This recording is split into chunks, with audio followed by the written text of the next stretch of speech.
Cotxe.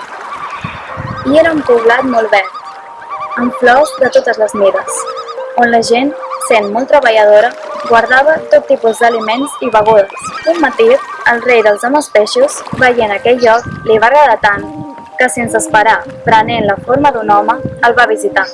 La gent va ser molt afectuosa amb ell.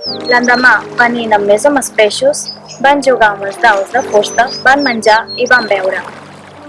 Aleshores va demanar al cap del poblat que vingués amb la seva gent a viure dins de l'aigua, però li va dir que no.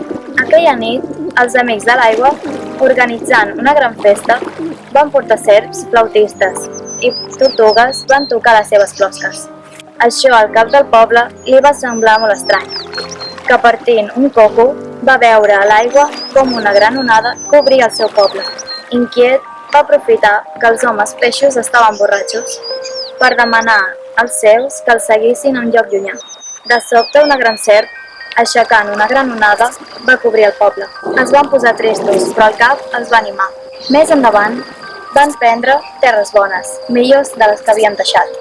De tota manera, cada setmana van visitar el seu enfonsat poble i el rei dels homes peixos sortia sobre el seu cavall blanc per saludar-los. Encara que els va oferir aliments, no van provar. Amb els anys, els nens anaven només per veure sortir el cavall de l'aigua. Ells van cridar al poble submergit Cotxe.